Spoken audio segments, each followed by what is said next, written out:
Assalamu alaikum. Wa alaikum assalam wa rahmatullahi wa It's good to barakatuh. have you. This is a bit weird. Me and Ahmed have been friends for almost a year now. We finally met up in person. Yeah, So I'm not sure what this is. in the US, Yeah, on but your wedding I'm chair. not sure what this YouTube video is meant to be, but I feel like we just needed to have this He's discussion. starting out. I'm starting. Be patient with me. So I wanted to first introduce my guest, of course, my good friend Ahmad Qadri from Oxford University. If you didn't mention that, I would have. Yeah. We have to mention the Oxford. Yeah. It's an inside joke we've been having this whole time. I think But it's a pretty globally known Yeah. joke that if you're from Oxford, you have to mention Oxford you have to mention within it, 5 yeah. seconds. Which is fair. Yeah. Recently, we've been doing some projects together, behind the scenes, in our time getting to know each other. Yeah. I wonder, am I like how I portray myself online or no? Yeah, you are. I am? For Okay. all the Twitter haters, just Yeah. know he's just as annoying in real life. Except my instead goal. of it being 25 tweets or whatever in a thread, it's just like I've had like 7 days of this now. since New York. I bet he's been suffering a little bit. Lots of debates, lots of fun, but But I'm it glad is he's what it here. We've been enjoying it. Hopefully, we'll have him back soon. It's just a Inshallah. bit odd for me to have him sitting in my living room right now. So we recently launched our Yeah. Substack for Oasis of Wisdom. Also, 60K subscribers. Oasis of Wisdom. Make sure to follow and subscribe, like everything on there. Yeah, we're gonna be having more content on Instagram and TikTok and stuff like Yeah, that. It's shorts been a and bit stuff. inactive for a year. I've been busy with university and work and other things. But inshallah, our next video is on Ibn Arabi, Oh. and so we have a new editing team. So our next video is on Ibn Arabi, so that hopefully will come out soon. I can't give an exact Yeah. timeline yet, but that'll be next. And then hopefully, well, now you're on board as well. Yeah, I'm So part of the you're Oasis of Wisdom yeah, team. technically you're part of the Oasis of Wisdom team. So you'll be helping us out obviously with the Substack. So really with the Substack, we're trying to get more people who are a bit more serious about scholarship. They want to. So there are some people that are just into the shorts and the videos, and they want something flashy, something to just help their knowledge in quick ways. But then I guess there are some people that are a bit more into the hobby and they want to read a bit more. So the Substack is designed for the people that want to read more, read more academic work rather than just our, summaries of the lives and works of philosophers on YouTube. And in light of that, along with the Substack, we'll hopefully have shorts that summarize Substack articles, and then also shorts in general, like shorts that will just cover different topics. As always, the goal of Oasis Wisdom has been to bring areas of knowledge that have been neglected by the West into the public in the English language. So that goal overall is there. We're just going to be diversifying the view now. Substack obviously is one way to do it, and the people, of course, are more involved with that one. So anyone can submit, send it to our email, which I believe is Oasis of Wisdom Substack at gmail.com. I'll have it on the screen right here. Yeah. So I also want to add, we're taking submissions. It will go through a review process, of course. You know, we have to make sure we're putting out quality, of course. Quantity isn't as important to us. So we will be a little annoying about anybody who's submitting, but we hope to do that in light of making it good quality. We don't like the term magazine. We've discussed this. I know I said magazine. Yeah, we don't like magazines. I just couldn't understand. I couldn't find out the term I should use initially there. we put in the bio we did put magazine, but I guess we're trying to make it a forum. We're trying to make it an initiative, not just a magazine. But whatever you want to call it, I guess people are going to go with magazine. That's what people have been calling it on Twitter. Our friends at on the subreddit, the Academic Quran subreddit, and of course on Twitter and stuff. But can I ask? Before we get into the nature of the online space, which is a big part of why we created this and thought this initiative was important, may I ask you what kind of content will we be accepting overall? Yeah, so I guess obviously since we've launched it, there have been questions by people as okay, what's the overall goal of the Substack? So as I said before, we have the broader Oasis of Wisdom goal, which is to bring into the knowledge of the general public fields of knowledge. This includes Islamic studies, Islamic philosophy, Islamic politics, not necessarily restricted to Islam. We could say even the broader Arab Muslim world, but also the Persian speaking world. So we want to bring that into the people's, into their framework. Okay. With the Substack specifically, what type of content we're going to have everything from studies, summaries, and evaluations and analyses of academic papers, academic papers on linguistics, philosophy, politics, history. So it's going to be, basically stuff like that, analyses and summaries. And then also, and by analyses and evaluations, I don't mean that Substack is just going to be summaries. It's also going to be, do we find XYZ arguments persuasive, right? We'll have responses, we'll have dialogues within the Substack. So, maybe some person finds, I don't know, Nikolai Sinai's anthropomorphic argument from key terms persuasive, maybe another person doesn't. And so we can create that space for longer form articles where they're responding back and forth. And of course, it gets rid of the bureaucracy of peer review. Of course, we do want to keep that quality. We do want to keep the quality, the academic quality. But yeah, it just gets rid of a lot of the bureaucracy, and it's just accessible. It's going to be shorter than journal articles. And of course, that brings to the other point that we want these articles, whoever's sending them, whoever's reading them, to understand them. So that means we're going to try and make it as simple as possible. It's not going to be... The accessibility is the key point here, because we feel like scholarship as it is inaccessible in a way.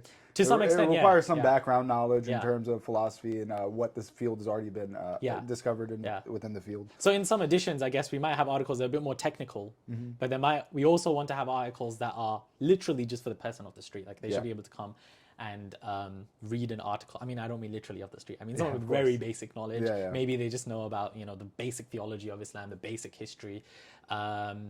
So yeah, and in terms of that also, we want to open this up to the Muslim community itself, right? So I think that when we're doing, when you're studying cultures from beyond the West, I think it's really important to incorporate the people from the cultures that you're studying. So in this case, of course, so far we're looking at, obviously me and you both from the Islamic culture.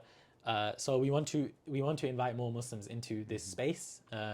There's obviously non-Muslims in it. That's it doesn't matter who's doing it. But you're studying under one, so it's like exactly. We study. I mean, at Oxford, I study under one. I study also under Muslims, but we do think it's important for people who have lived, who are living in that history, in that political sphere, and that experience, and they bring their insights forward. Because without them, there's nothing, right? I think Nikolai Sinai, my supervisor, says in one of his books that it very much is like continuing the works of luminaries such as like Ibn Hajar, Tabari, and all these different exegetes and different scholars in Islamic history, and pretty much every scholar says we can't have a humanities space, an Islamic studies space, an Islamic philosophy space without the work of those scholars in the past. And we, as being from that culture, have to continue that legacy. And I'm glad you said that, because I feel like a lot of times our tradition, when I say let's say the Islamic tradition, is kind of undermined in a way, whereas they view not monolithically, of course, this is on the online space, which is the important part of this, right? I don't think an academic needs our Substack, whereas the average person might need it more Perhaps. than... More. But we do want academics obviously to submit, and we also want academics... It might be a good way for academics just to engage each other without the bureaucracy of the the journal article, the peer review, and the conference and this and that. Of course, I think it's quite big in the Christian studies tradition. We read together for our article, which I think we'll talk about. The shoemaker's sort of thesis on Bar Ehrman's blog. So you get the attitude, because I think it's really important. I'm very much author is alive. So like me, when I'm reading a journal article, I want to know, right, who's the person writing this? What are their potential biases? Everybody has biases, as we know. It doesn't mean that we dismiss their scholarship. Just because you have a bias doesn't mean you're wrong. But the thing is, it gives us better insight. These sort of this forum, inshallah, and this initiative and channel will hopefully give us better insight into the personalities of these scholars, so we can understand their psychology and what sort of things that they're interested in, and what they're things that they might overlook. And I think it's great. Even for the author, right? Other people can highlight your biases or something you've overlooked. They can bring their experiences. We've had that, of course, with our article as well. Yeah, of course. May I ask, what are your opinions of the current online space? More so, let me be more specific. I guess the weaponization of academia. And I think it's due to its complex nature and this pre-knowledge that you need to have that this is a debate setting where Yeah, Yeah, I think that like when we look at this more broadly, something like when we talk about the weaponization of knowledge, I think it brings to mind someone like Albert Einstein when his theories were used to create weapons. And I think it was he was put into a dilemma because of it. Obviously, Oppenheimer, big in this the Manhattan country, Project, big in this country. We were in Manhattan. So, I mean, look at Oppenheimer and his story, right? Like his knowledge was literally weaponized, and then he went into like I guess there's debate over this, but the general thing is that he became depressed. Something changed him mentally. Death, yeah, that sort of dramatic, idea. So, anyways, obviously nobody's using. Well, actually, there have been cases of certain academics going and advising governments in wars that have led to the deaths of people. Bernard Lewis is an example. Yeah.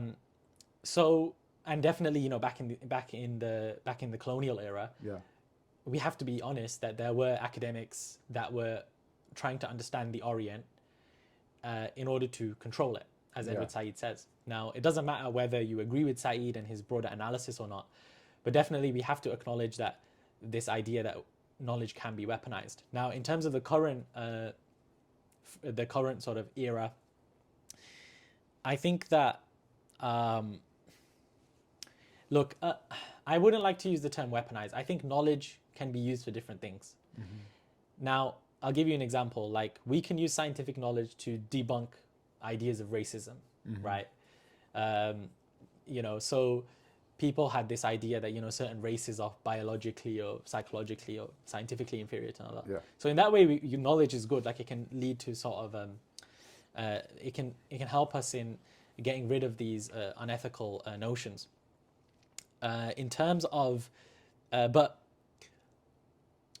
yeah, it seems like the online space right now, I mean, knowledge is always just going to be used in toxic ways. Yeah, right? I think when people misunderstand, I'm sorry to interrupt, but I think it's an important nuance to add. I think people misunderstand thinking, I want this thing to go extinct completely. That's just not realistic. That's, exactly. Yeah, but so we shouldn't. But yeah, so this is the point I was going to get to really just answer your question, because I feel like I'm dancing around the question right now. We'll cut. But like to get to the point of it, we definitely should engage things like the historical critical method.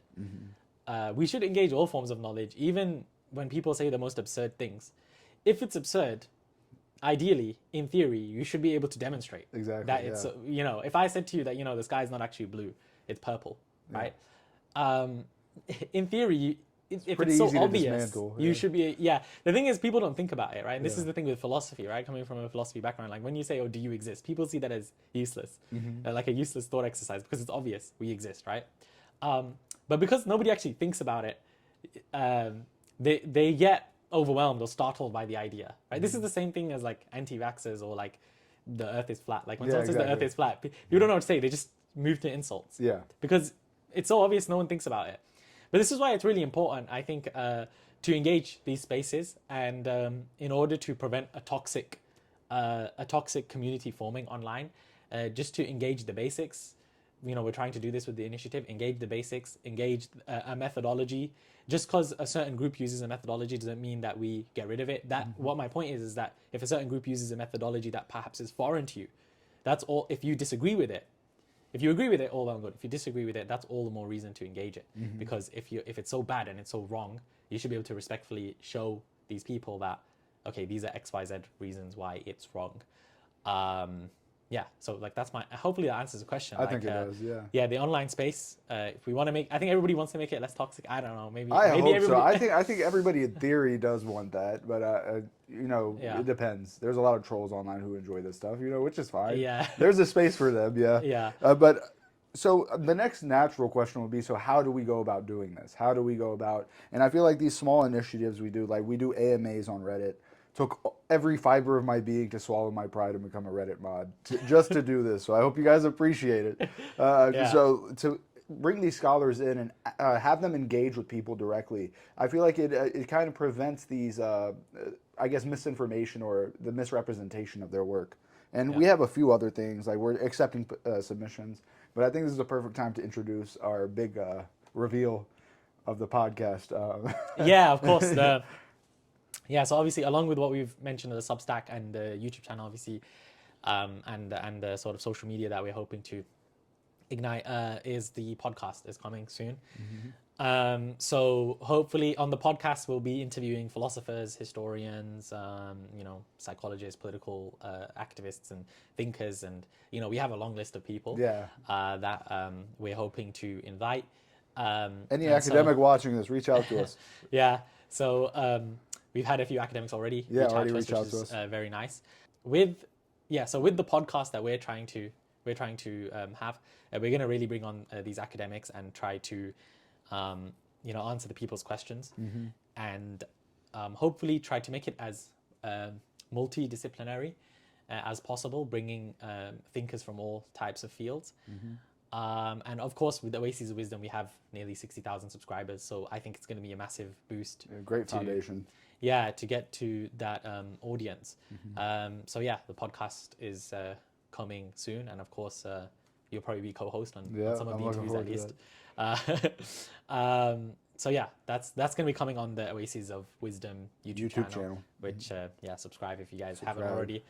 So right now we've got a philosopher series going there, and a jurist series, legal philosophers. But yeah, all of that will continue. It's just that those videos take a long time to produce. Podcasts should be easy, and hopefully it's what people want. One last announcement: we have an article coming out on the historical critical method and whether Muslims should engage with the historical critical method, in response to another article that argues that Muslims should not engage with the historical critical method. So look out for that. Hopefully that should be out soon.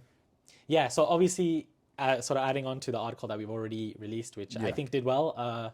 We have nearly 200 subs already, and we got a lot of responses. A lot of academics responded as well. So along with that, we thought we'd do a part 2 to it in terms of someone sent me this article from Traversing Tradition. I'm not going to go too much into the details of that because we want to save it for the article. But yeah, we will be sort of launching that article too, hopefully in our sort of second edition. We have to stop using the word edition. Because it's not a magazine, right? It's not a magazine, guys. No, that should be our phrase. Not a magazine. It's not a magazine. But yeah, that's our second announcement. So yeah, we have the podcast and the second article coming soon.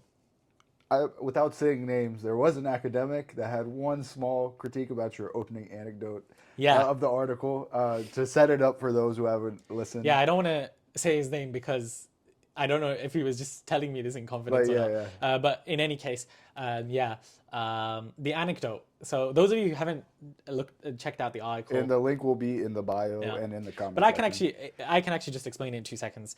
So the article obviously starts off with an anecdote in Oxford, where we have Justin Morazzi, who recently wrote a book on Islam and slavery, which I guess you can put on the screen.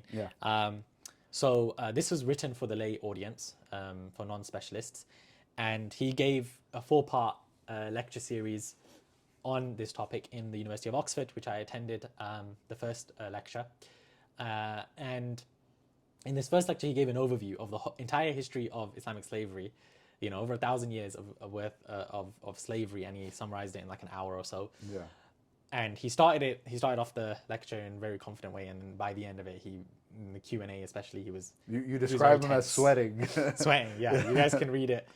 Now, people were upset, and so mainly, it's just to summarize it, they were upset for a few points, but I think that, one of the things was, Patricia Croner's name came up, and Bernard Lewis, and that sort of camp, and then there was criticism of his Arabic, which he said himself that his Arabic is atrocious when someone asks him how's your Arabic. And we'll get to that later on, but I feel like that's a very common response to these. So then this academic said to me that it seems as though you were poking fun at him, like making it was a bit toxic perhaps. Reveling in his embarrassment. Not his embarrassment, reveling in his humiliation. And I pointed out that it seemed as though Morazzi himself was embarrassed. Not it wasn't a humiliation. Enjoying it. So it goes to show, in the article with the anecdote, we're trying to show that, he was embarrassed because he didn't know Arabic, and you're coming and, sort of giving a lecture on this entire culture in 1 hour, which is a daunting task. But then someone says to you, well, do you even know Arabic? He just says, well, I'm relying on translation of sources. Now, this opens up a broad question. To what extent do you need to know language to do write a book. Can you reconstruct the Quran simply through secondary sources that are translations Well, you into can't. English? You need to know Arabic. But is it appropriate for the lay audience? Perhaps I think if so, the lay yeah. audience is modest about it and takes things with a grain of salt and accepts that I'm not an expert. Yeah. But it's not appropriate in my view for As somebody people to who's go. chronically online, that is not the case most of the time. But continue. Well, for some people who might read this and they don't have an academic background, they don't have a degree in whatever field it is, they don't have the language expertise, they don't have the mastery of the technical methodology. For them to perhaps read that and then maybe go online or go in I don't know, whatever institution and pretend that they do, that's obviously dangerous. Yeah. Right.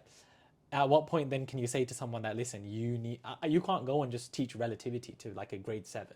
No, Right? exactly. Yeah. Because you're going to tell you need to learn this stuff first. You need to work your way up. Yeah. So everybody seems to agree with it's that. within that context of academia that you need to learn these things. Exactly. Yeah. So everybody seems to agree with that.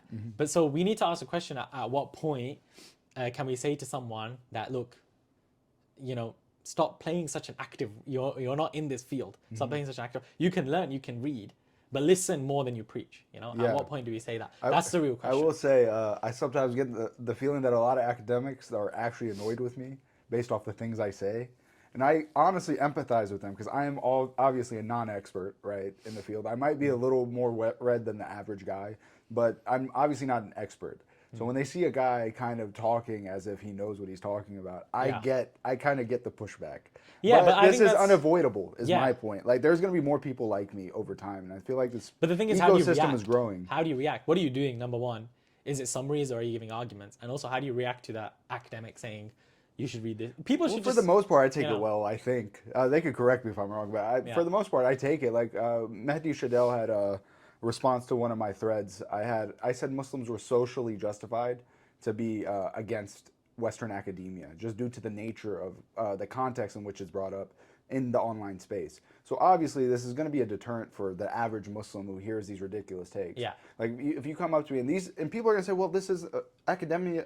Academia isn't a monolith, right? If somebody says Mecca is actually Petra, it might seem like this is ridiculous even to academics, right? Yeah. We know this, but to a non-academic person, this is what academia is to them, right? Exactly, The voices travel way louder, even if they're minority voices. Exactly. You know what I mean? Yeah. So we're trying to.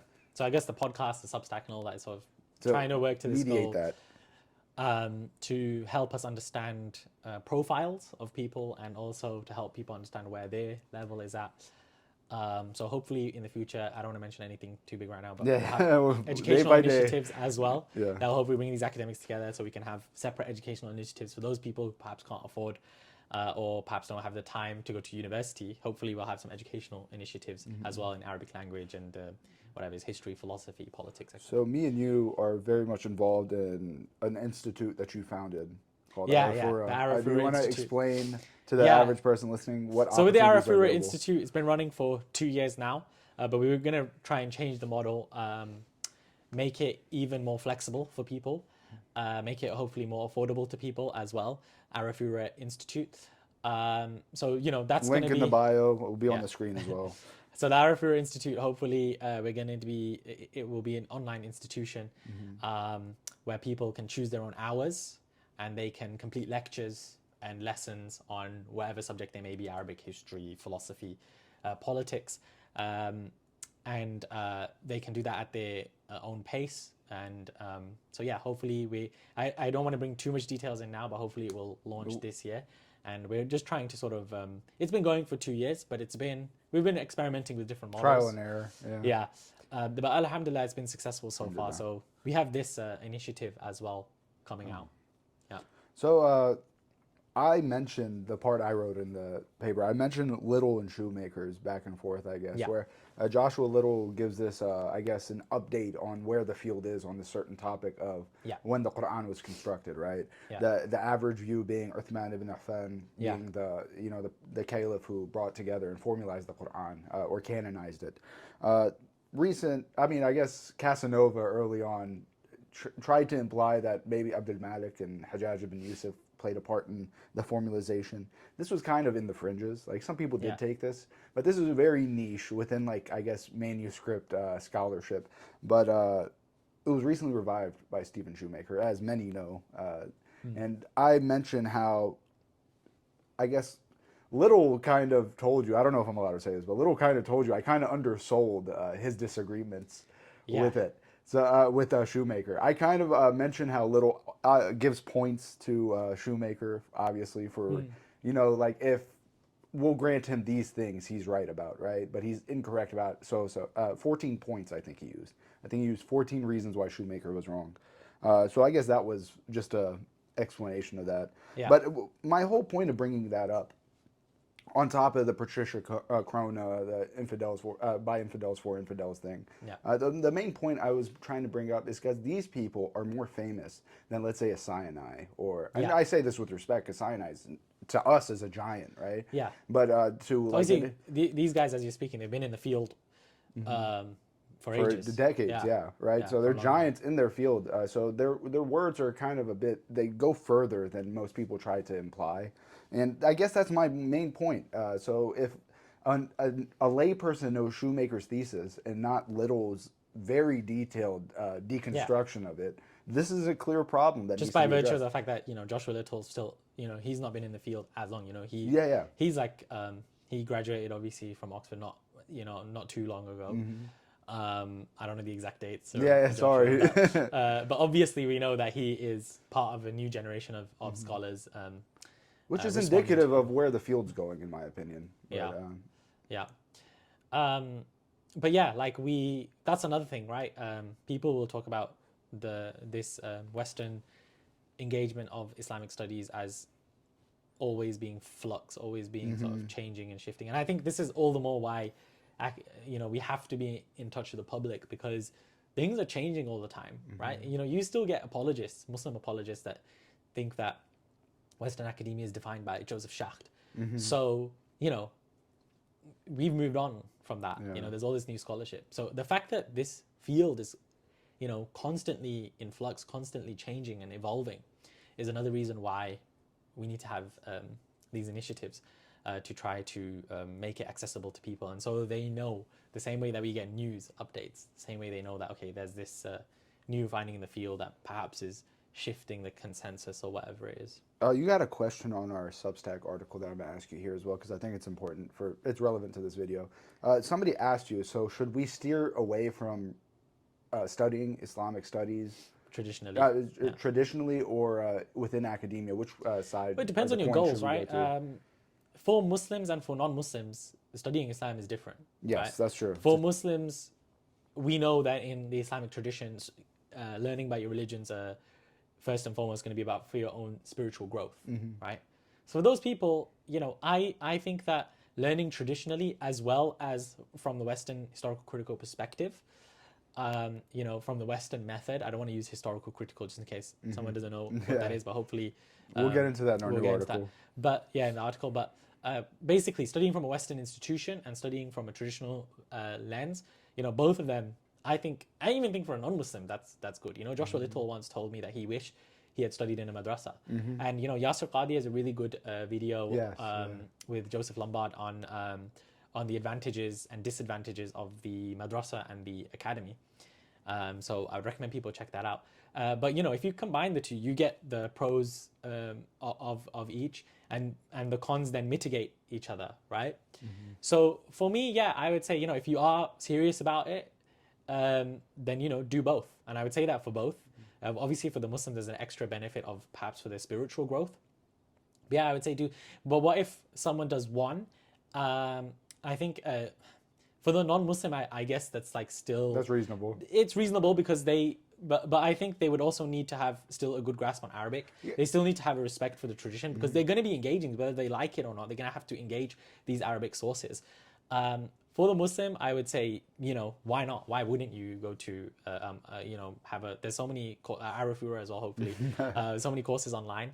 Learn both. And for me personally, someone who has done both, I can say definitely it's given, I feel as though I have more familiarity with certain sources over perhaps peers that haven't done both. I do these weird initiatives like doing Syriac on the side, like Syriac courses or things Yeah. like that. I feel like picking up those small things because I now understand the nature of Syriac hymns. So when I read Yeah. about Syriac hymns, I'm like, oh, okay, so maybe this is Yeah. less reasonable than that. For the traditional setting, the madrasa, I would say, like, for example, the understanding qira'at or Quran recitation circles is very unique as an experience, right? It's very different Yeah. than an academic setting. So when you read about these things, it's very different than actually experiencing and seeing Yeah. this thing come to life, right? Exactly. Yeah. Exactly. And that will probably inform your way of how this knowledge was Yeah. transmitted, right? Well, I'm big on phenomenology, and my PhD thesis, my research is big on philosophy of mind, Yeah. as well as philosophy of religion. And so for me, yeah, phenomenology and lived experience, and the conscious experience,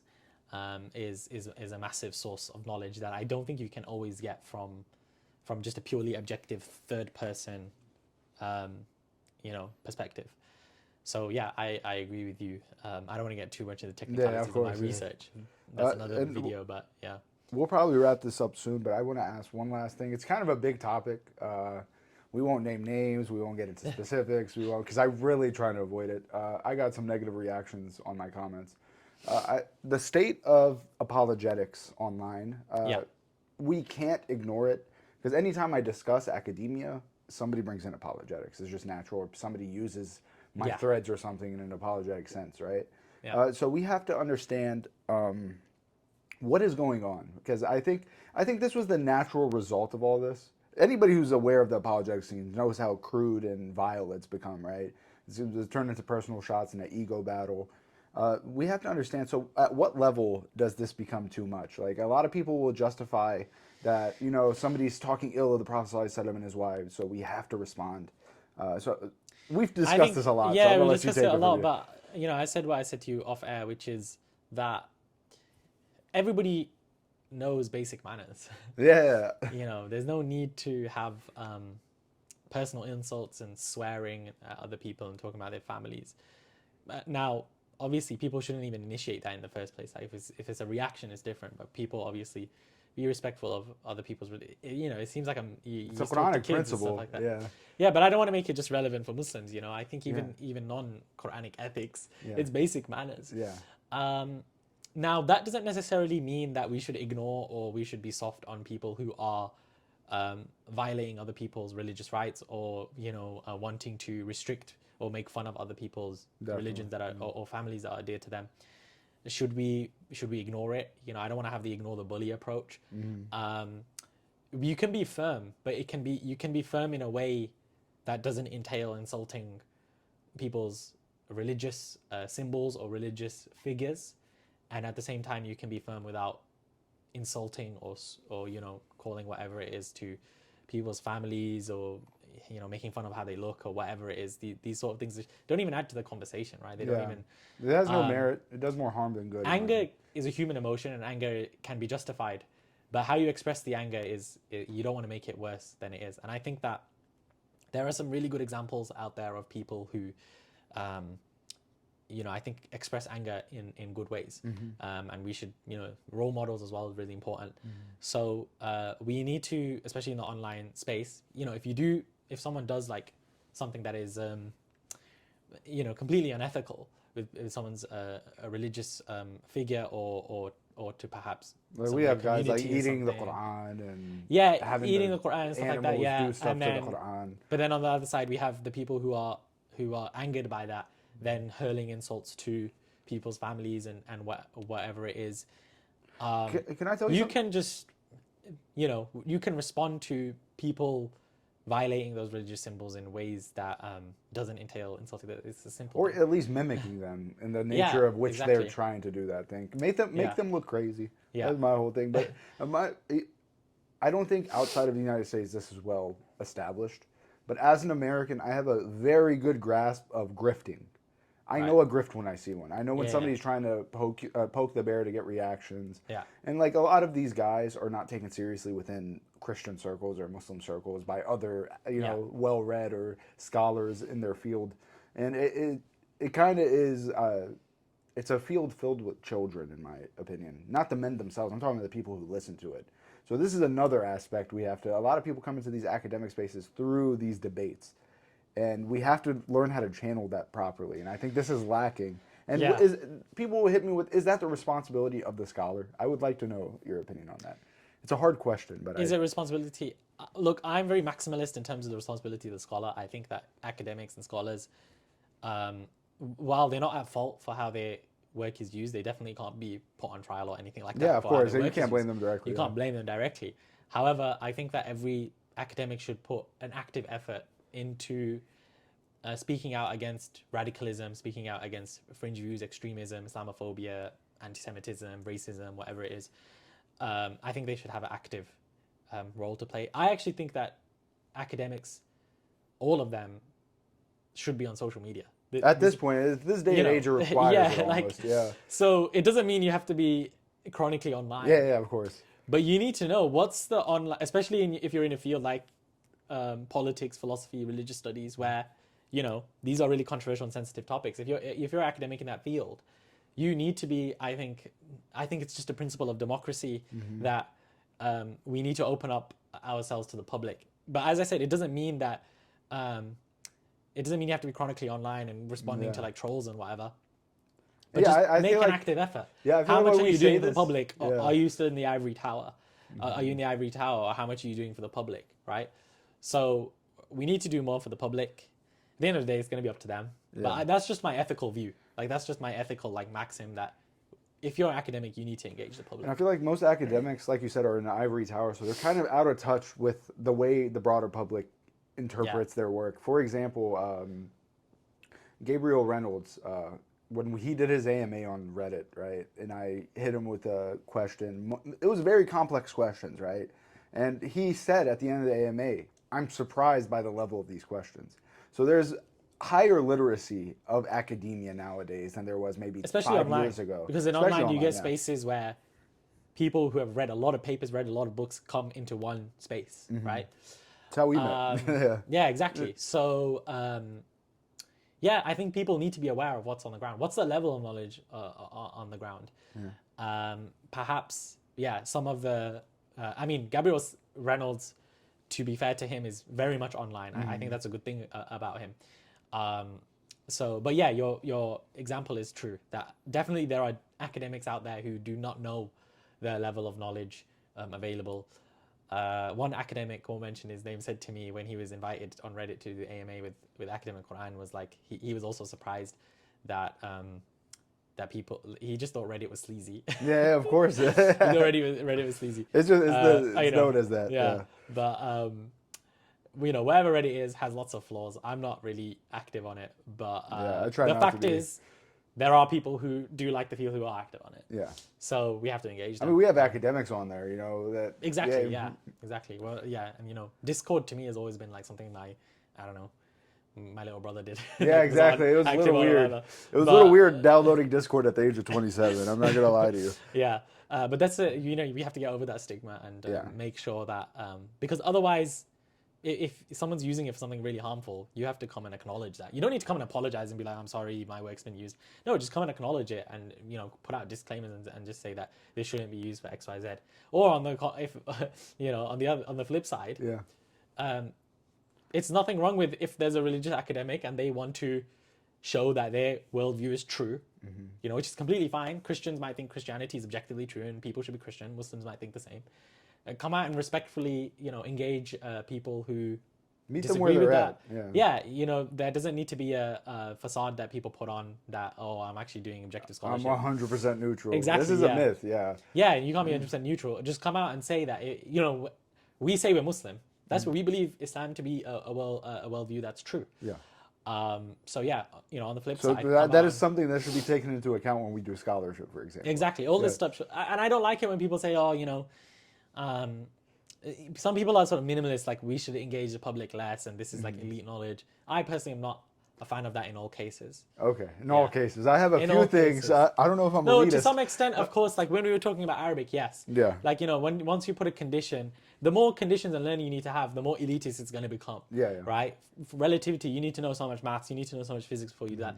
Not everyone's going to do that, naturally. They don't have time. But that's a different type of elitist than what we're talking about. Deliberately gatekeeping knowledge that otherwise could be known. Yeah. One last thing. So we tweeted out the announcement of our article.